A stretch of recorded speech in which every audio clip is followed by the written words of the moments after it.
Let's begin in Rivers State, where palpable tensions have enveloped Rivers State as youth groups under the auspices of the Niger Delta Youth Council threatened to shut down oil production across the region over the raging political impasse in Rivers.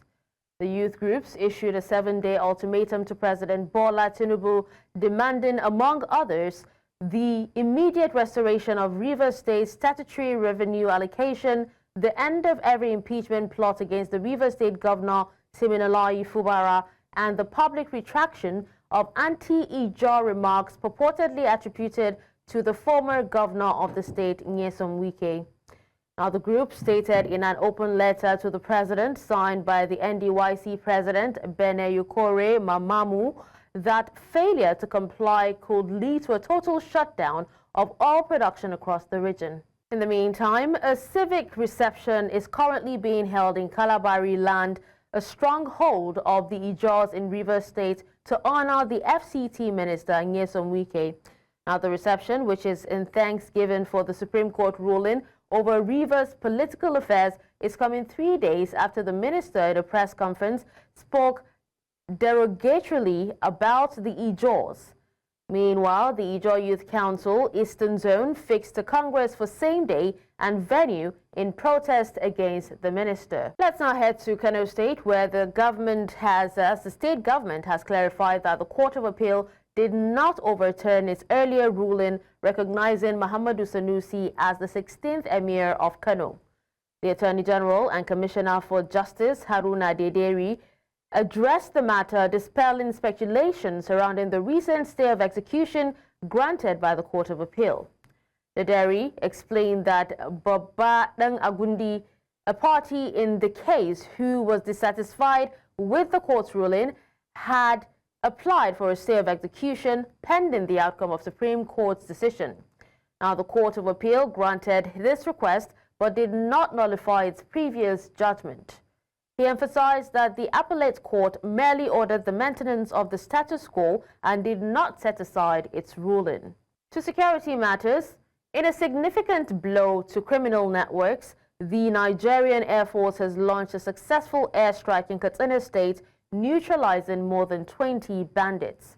The operation, carried out on 13 March 2025 by the air component of Operation Fansenyama, targeted the fortified camps of notorious bandit leader Gero and Alhajiriga in the Ungwar Goga Hill Forest, Ruangodia Ward, Faskari local government area. Now, a statement from the Nigerian Air Force confirmed that the precision strikes based on actionable intelligence inflicted heavy losses on the bandits' network. Other casualties were reported in the surrounding rocky hills. Gero and Riga were key figures in the region's banditry, providing safe havens for terrorist elements responsible for deadly ambushes along the Funtua-Gusau Road.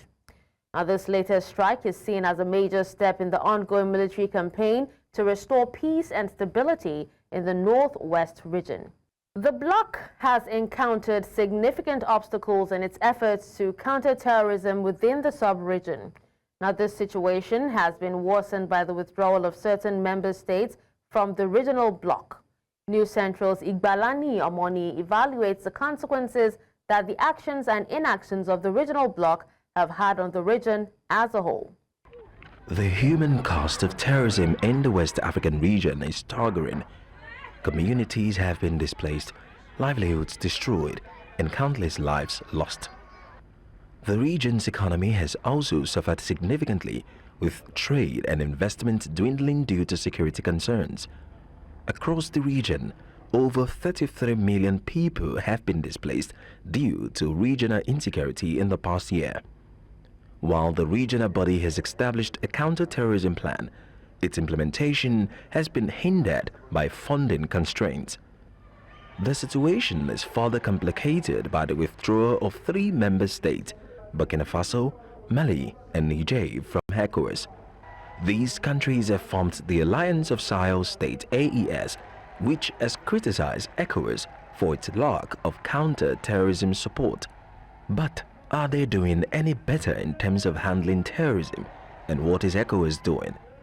ECOWAS sees the security of each and every one of us to be closely tied, and for that reason, security collaboration will continue at all levels, not only within West Africa, but across the region, across the continent.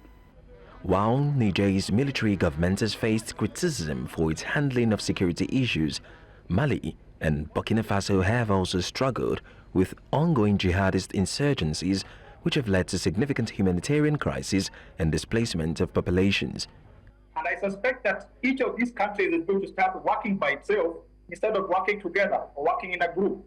So the competitiveness of those countries is going to be reduced. And as I said earlier, that is going to be reflected in higher costs of goods, of services, of transport, and other facilitation of trade among those regions.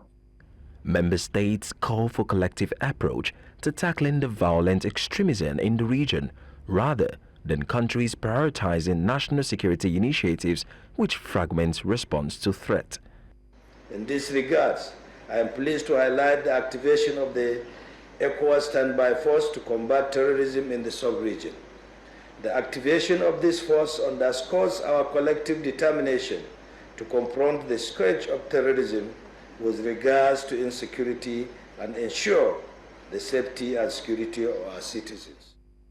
Noting that the fight against terrorism in West Africa is far from over, stakeholders say a united and coordinated effort can overcome this threat and build a safer, more prosperous region for all. In Lagos 4 News Central, Igalani Omani. Away from that, March 14, 2024 marked 1 year anniversary of the Okuama bloodbath, a tragic incident in which 17 Nigerian soldiers on a peace mission to the Okuama community in Ughelli South local government area of Delta State were ambushed and killed by unidentified militants. Now, the incident was widely condemned by Nigerians and the international community, but the Nigerian soldiers' reprisal attack brought the Okuama community to ruins, displacing residents before the state government temporarily relocated them to the internally displaced persons camps in Otoewu, where they stayed for 8 months. News Central correspondent Austin Azu, who has been covering the incident from day one, reports how the community members have been faring 1 year after the tragic incident and their demands. Okuama community in Ughelli South local government area of Delta State, South Nigeria, rose from the ashes after March 14, 2024, when 17 brave Nigerian soldiers on a peace mission to the community were ambushed and killed by unidentified militants. According to reports, that dismembered bodies were discovered floating along the river Focados after 3 days. In their reprisal attacks, Nigerian soldiers besieged the Okuama community, restricting access from and to the community, including the state governor Sheriff Oborewori, while journalists were also barred. After the reprisal attack, this was what the community looks like. While the military are still in Okuama, notable men from the community and kingdom, including the Ovie of Ewu Kingdom, His Royal Majesty Clement Ikolo, Urupe I, were declared wanted by the military.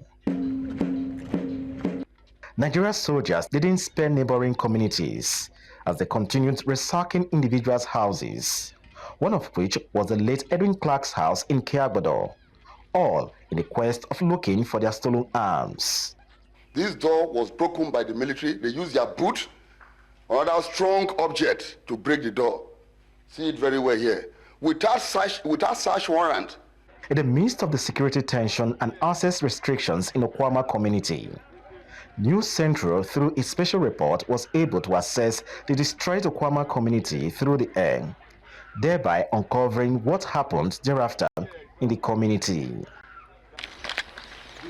This is a two-story building. It belongs to Reverend Father Sylvester Enoma. 6 weeks after, the military finally bowed to pressure, withdrew their men from Okuama community, thereby setting the stage for the displaced Okuama residents to return to the IDP camp requested and prepared for them by the state governor in Otoewu, as Governor Sheriff Oberewori assured them of the rebuilding process of the community and reintegration. Somebody was not telling me that we should go camp for Ewu. Yes, about 35 years service as a common civil servant, they destroy everything.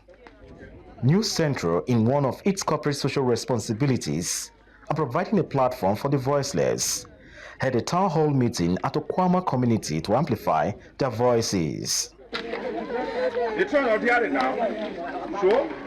Nevertheless, the Okuama bloodbath serves as a reminder of the sacrifices made by Nigerian soldiers in maintaining peace and security in the country, as they were honored with befitting military burial in Abuja by President Bola Tinubu, accompanied by governors of the South and others.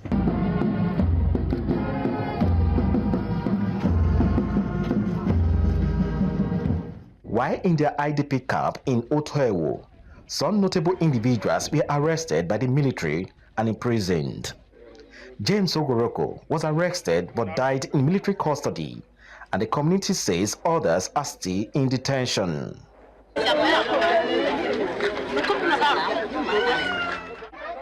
1 year after the disaster that struck the once peaceful Okuama community, the people of the community who are still counting their losses and picking up the pieces of their lives had a prayer section in the church to mark the anniversary. They, however, called on both the state and federal governments for assistance to rebuild the Okuama community again, among other demands. So we are here today to tell the federal government, please, all our expectation, let our leaders be released. Let the body of our President General be released to us. Because where we are requesting for this, because we know nothing about the crisis that happened. All we want, make our president do for us. May he come build the community for us. May he come open school for us. And may he bring food. Most especially, may he release those our people. Those people is our eye in this community. We are here to appeal to the federal government, the state government, and Nigeria Army that our leaders that they are in custody, they should release them for us. Then let this community be rebuilt again. Similarly, the member representing Ugele and Udu Federal Constituency in the House of Representatives, Ejirogene Nwaive, at a plenary session in Abuja, called on the Nigerian soldiers to charge those arrested Okuama leaders to court instead of keeping them in military detention to determine their fates. The House resolves to urge the Nigerian Army to release A, the report of their investigation, B, the detained innocent members of the community or charge them to court, C, rebuild the community homes destroyed by their men in the wake of this incident, and finally mandate the Committee on Defense to ensure compliance and report within 4 weeks for further legislative action. I so move, Mr. Speaker. Okuama is an Urhobo-speaking community, shares boundaries with two Ijaw communities of Akugbene and Okoloba. Okuama and Okoloba community have been embroiled in a land boundary dispute before the crisis. The various panels of inquiries established by the Delta State government and that of the Nigerian military are yet to present their white papers on what transpired on March 14th, where 17 soldiers were killed and 114 members of Okuama community lost their lives. In Okuama for News Central, Austin, Azu.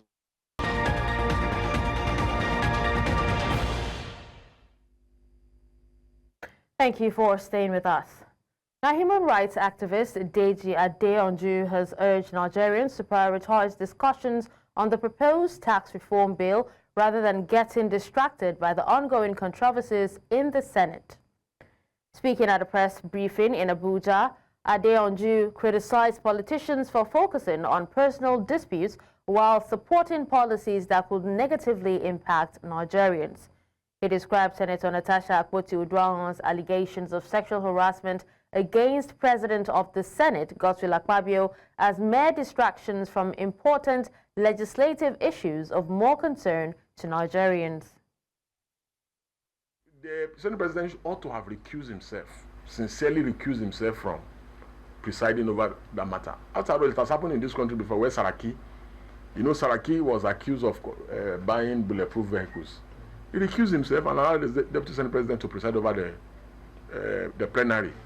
And even though if they wanted to do the RNG, yes, if he had recused himself, they would still have gotten the same result. But it will look more tidy. Senator Natasha has made these allegations that the Senate President tried to sexually harass her. I also think that Senator Natasha should, as a matter of, since they have refused to give her fair hearing in the Senate, let her make public, credible evidence to back up the claim. It's very easy. The man has said it is a lie. I did not do anything to her. So if there are messages, maybe, oh, please come over to so place, reveal them, expose the man. Do you understand? After all, he who alleges must prove. Why are you protecting the man? If it is true that, for instance, if somebody harasses me in this office, if the person harasses me and I try to get justice here and I'm not getting justice, let her bring forward the evidence so that we can help her. In a major crackdown on international fraud, NAFDAC has exposed a sophisticated syndicate using fake documents to scam foreign companies. Now, Director General of the agency, Professor Christiana Adeyeye, reveals the details of this high-level scandal. News Central correspondent Sumaya Abubakar has the details.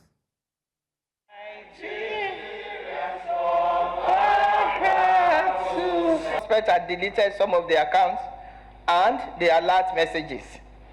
The tentative cumulative inflow from different victims into the domiciliary accounts in Nigeria is estimated to be $950,000, while the sum of $450,000 is the estimated inflow into the accounts held offshore in Cotonou, Benin Republic. NAFDAC is handing the fraud case over to the EFCC, signaling a broader investigation. In a separate operation, NAFDAC's ongoing investigations conducted at free open markets in Aba, Onitsha, and Idumota have uncovered the alarming presence of narcotics and a range of counterfeit drugs. What we have found could reduce quality of life for millions of Nigerians. If you have diabetes, if you have hypertension, which need daily treatment, such people could die easily with what we have found. The agency warns perpetrators of these nefarious activities to desist forthwith. These are vaccines. Vaccines are supposed to be kept in the refrigerator or in the freezer. In Lagos, for News Central, Sumaya Abubakar. Now to more health matters. The World Health Organization has donated essential medical equipment and supplies to the Borno state government to strengthen healthcare services. News Central's Umar Kirawa reports that the donation includes disinfectants, referral slips, mattresses, detergents and medical furniture, among others. Now, while handing over the equipment, the World Health Organization's representative, Dr. Umshida Balami, said the donation aims to improve access to quality health care, particularly for vulnerable women and children in Borno State. On behalf of the entire WHO, this particular funding, we got it from the contingency fund for emergency that was mobilized by the WHO regional office in Dakar for Sahel countries who are devastated by insurgency. So we believe that these essential commodities, the infection prevention control guidelines, of course the nutrition supplies and the IEC materials will serve to help in promoting and sensitizing education for the treatment and prevention of malnutrition and common childhood illnesses. On that note, I want to appreciate WHO once again, and that I want to assure WHO that under the leadership of His Excellency, Dr. Babagana Umarazlo, all items that are donated are judiciously used. And they reach all even the hard-to-reach areas. As we are here in these premises, the Drugs and Medical Supply Agency is assiduously working hard to ensure the last mile delivery of items, especially including drugs. And these are some of the components, equipment that are necessary. Still talking health, medical professionals are calling on the government to prioritize renal care and improve access to laboratory investigations across hospitals in Nigeria.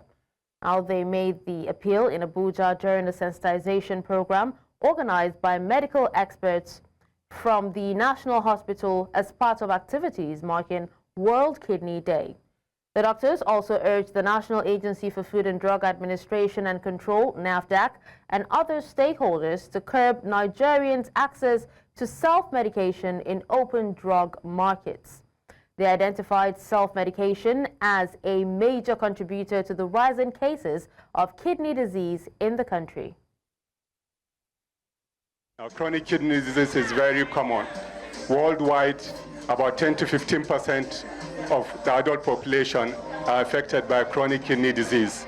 And it's the same for Nigeria. About 10 to 15% of the Nigerian population have chronic kidney disease at one stage or the other.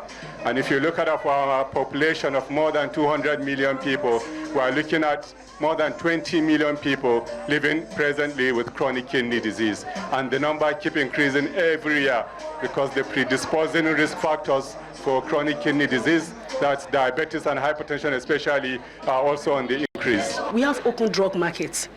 People just go in and buy drugs. That should be controlled. And people should be discouraged from abusing substance. That will go a long way. And for women that don't want spots on their skin, they use bleaching cream. It contains mercury, and mercury is inimical to the skin.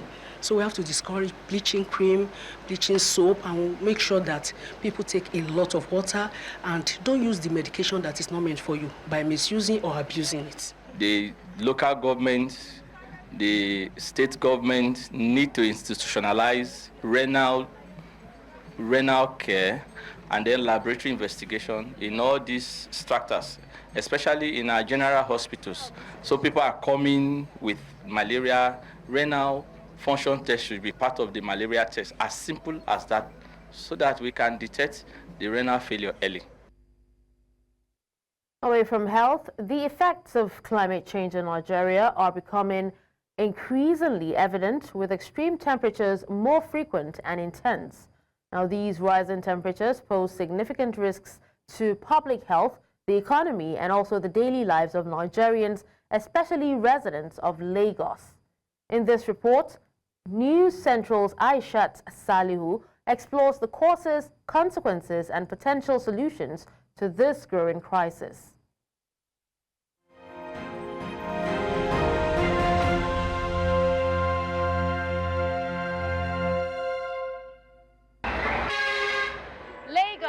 Nigeria's economic heartbeat is known for its vibrant energy, but in recent years, the city's scorching heat has become harder to ignore.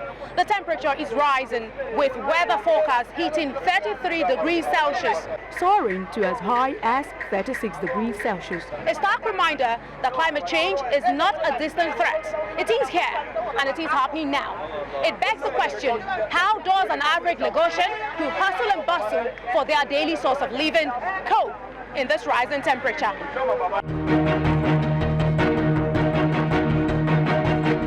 We cannot yet predict for 2025, but for years that have been completed, 2024, 2023, 2022, these years in series have been reported to be the hottest year so far.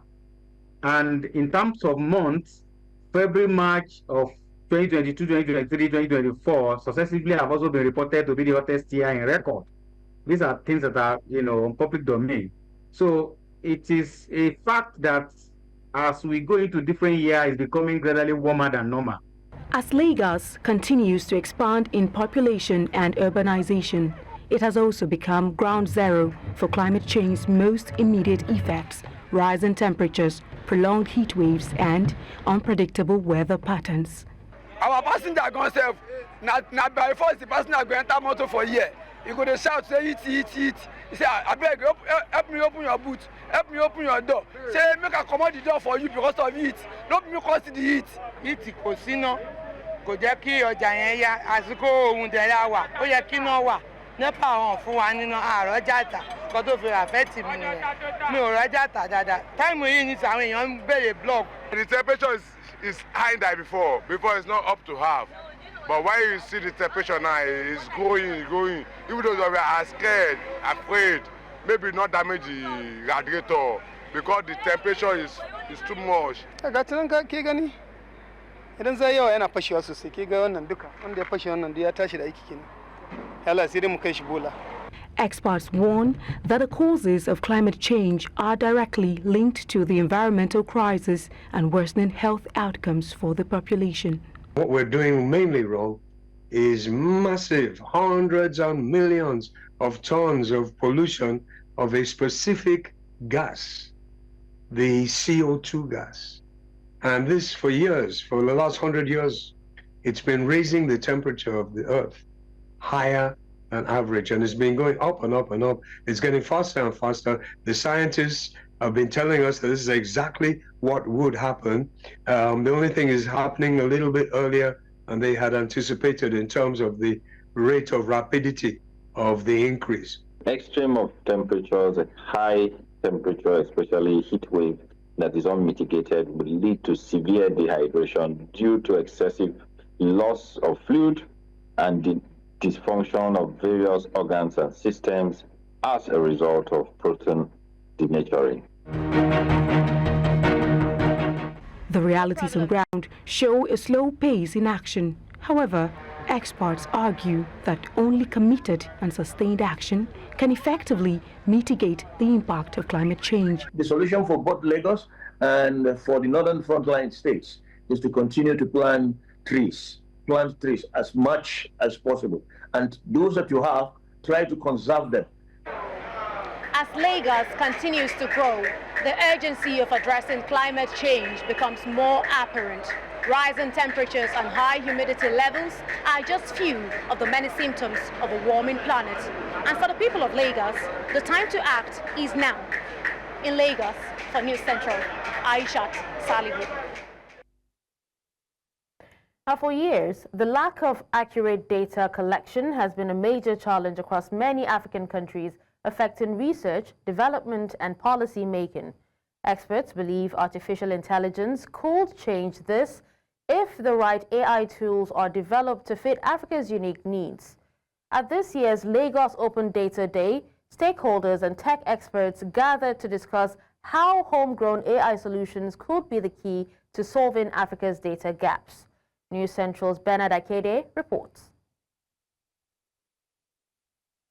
In one of the states in Nigeria where the government had declared free basic education, and as beautiful as that may look, to say that is a good thing, but the state soon realized that they have created more problems than solutions. 111. Across Africa, inadequate data collection has long been a barrier to effective planning and development.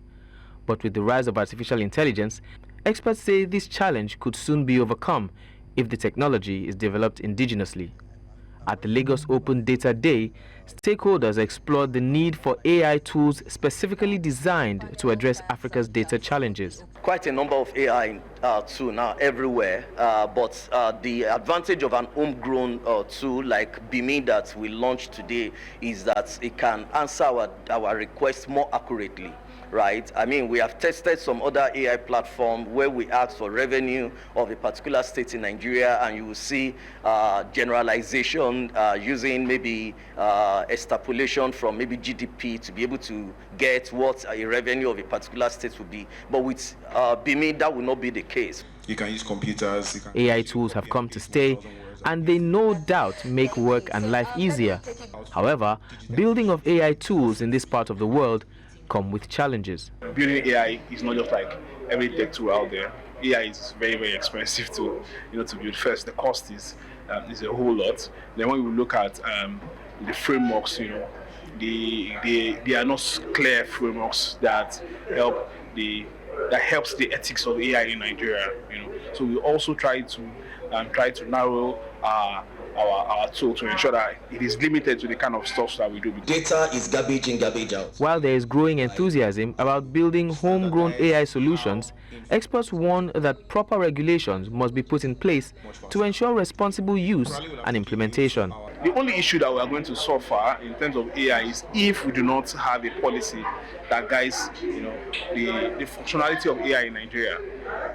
As it stands now, we do not have like a strategy that we are using. It is still something that is still being built in the works, it's in the pipeline. I'm not sure we can overflood it. The hope is that with more African-built AI solutions, data collection will become more efficient and accurate, paving the way for better governance, research, and economic growth.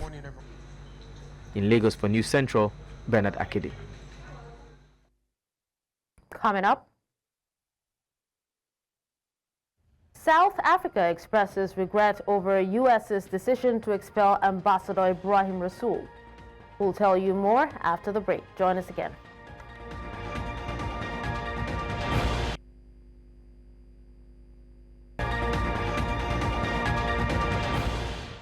The South African government has expressed regret over the United States' decision to expel South Ambassador to the U.S. Ambassador Ibrahim Rasool, calling the move unfortunate. In a statement on Saturday, the South African presidency urged both nations to uphold diplomatic decorum amid rising tensions. Now, U.S. Secretary of State Marco Rubio announced Rasool's expulsion, accusing him of being a race-baiting politician and condemning his outspoken criticism of U.S. President Donald Trump. South Africa responded by reaffirming its commitment to maintaining strong bilateral ties despite the diplomatic rift.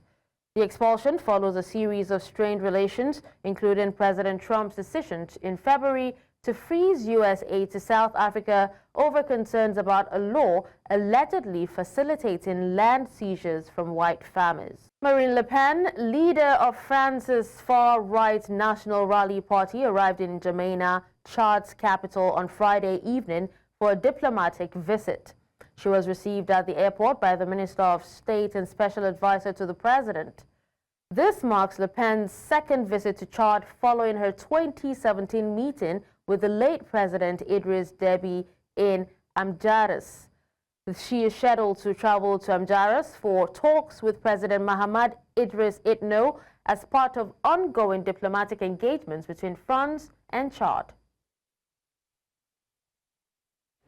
Vous savez que c'est la deuxième fois que je me rends au Tchad. Le Tchad est un pays ami de la France et donc c'est toujours un plaisir pour moi de venir au Tchad pour prendre des nouvelles des amis et puis peut-être pour voir quelles sont demain les conditions pour retisser une relation en même temps amicale et utile pour nos deux pays entre la France et le Tchad. Voilà, il peut y avoir entre pays amis parfois des frictions et il faut les dépasser. Vous savez que je suis venu il y a quelques années porter ici un discours qui est un discours un peu fondateur des relations que je pense que la France doit avoir et que je mettrai en œuvre si le peuple français me fait la confiance de m'élire présidente de la République.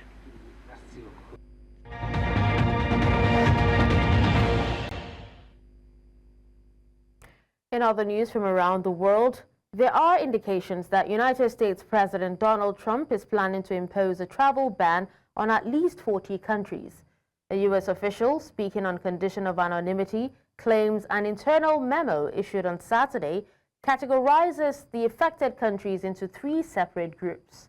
The first group consists of 10 countries, including Afghanistan, Iran, Syria, Cuba, and North Korea, which would face a full visa suspension.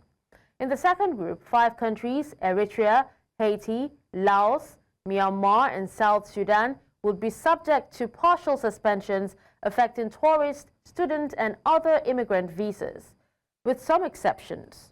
Now, the third group includes 26 countries, among them Belarus, Pakistan, and Turkmenistan, which risks partial suspension of U.S. visa issuance if their governments fail to address identified deficiencies within 60 days. Now, the source cautioned that the list is subject to change as it is yet to receive final approval from the administration, including U.S. Secretary of State Marco Rubio. In the meantime, the United States Congress has narrowly averted a government shutdown triggered by President Donald Trump's radical federal spending cuts. Faced with a midnight deadline to fund the government or allow it to start winding down, Democrats dropped plans for a blockade on a Trump-backed bill passed earlier this week by the House, clearing its path for approval by the Republican-led Senate. Democrats had come under intense pressure from their grassroots supporters to resist Trump's budget cuts, which they argue would have devastating consequences. However, in a surprising move, Senate Democratic leader Chuck Schumer stunned his colleagues ahead of the crucial vote by announcing his support for the Republican-drafted proposal. The developments on Capitol Hill mark a significant victory for Trump's Department of Government Efficiency, led by tech billionaire Elon Musk. Now, the department is spearheading efforts to dramatically reduce the size and scope of the federal government.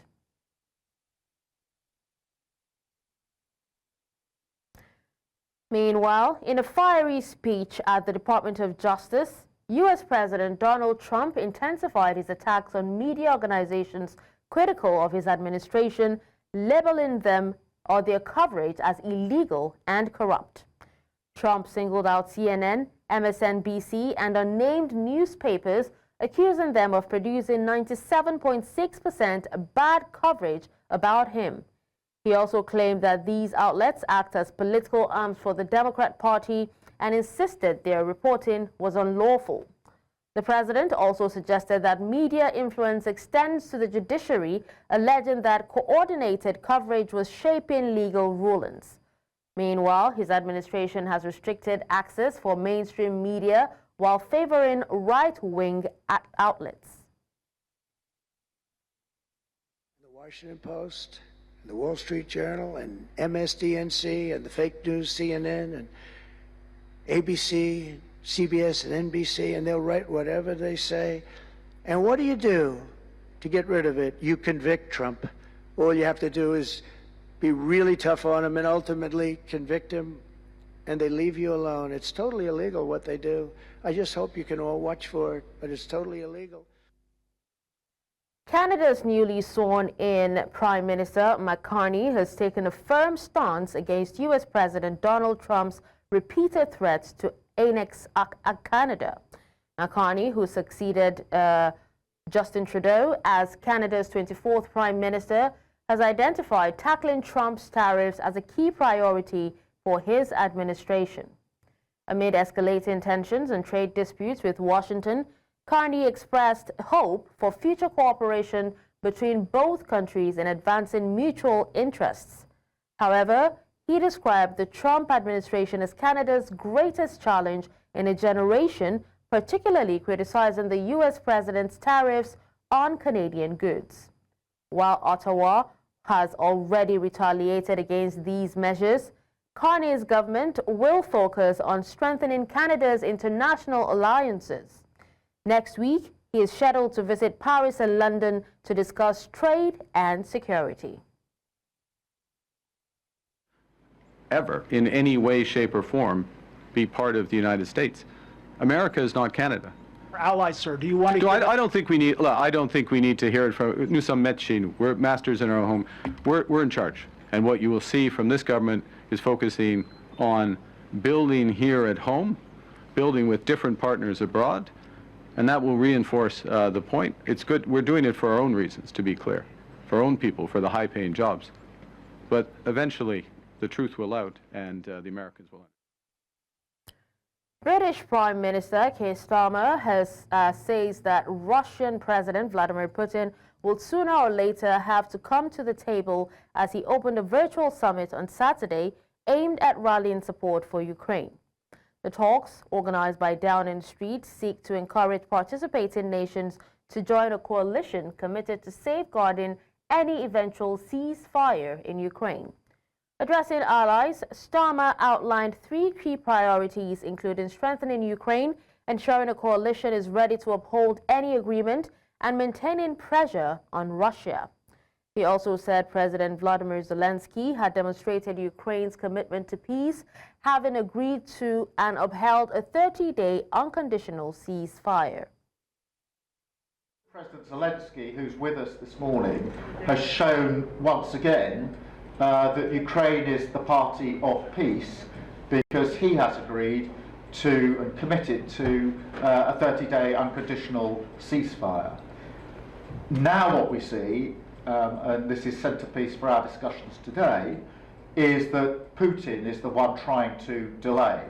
And in a sense, and you all know this, if Putin is serious about peace, it's very simple. He has to stop his barbaric attacks on Ukraine and agree to a ceasefire. And the world is watching. And my feeling is that sooner or later he's going to have to come to the table and engage in serious discussion. But, and this is a big but for us this morning in our meeting, we can't sit back and simply wait for that to happen.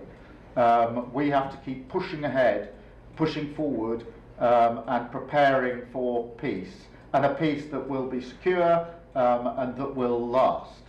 And I think that means strengthening Ukraine so they can defend themselves, and strengthening obviously in terms of military capability, in terms of funding, in terms of the provision of further support from all of us to Ukraine. Secondly, being prepared to defend any deal ourselves through a coalition of the willing.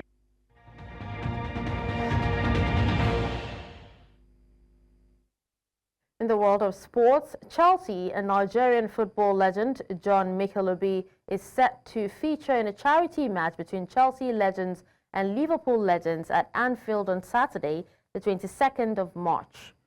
Chelsea announced that the march aims to raise funds for the Chelsea Foundation and Players Trust. Mikel will be joined by former Chelsea stars, including Gianfranco Zola Ramirez, Gary Cahill, and Carlo Cudicini. Now, the 36-year-old, who retired in 2022, spent 11 successful years at Chelsea, winning the Premier League, FA Cup, and UEFA Champions League. Fans can expect an exciting reunion of football greats, with proceeds supporting charitable causes linked to the club. The English Premier League trophy has arrived in Accra, Ghana for a mini tour, drawing excitement from football fans. Ghanaian football legends John Painstill and John Mensah were present at the unveiling event celebrating the arrival of the prestigious trophy won last season by Manchester City. The trophy will be displayed in Lebanon on Sunday, allowing fans to take pictures and enjoy live match screenings. Painstill, who played for Fulham, West Ham, and Leicester City, joked that this was the closest he had come to the trophy. Mensah, a former Sunderland player, called the moment great, recalling that his time in England's top flight. Now, the tour highlights Ghana's deep passion for the EPL. That's all at this hour, but before we go, let's take another look at some of our major stories. We told you that Niger Delta youths have written President Tinubu threatened oil production shutdown over Rivers' political crisis.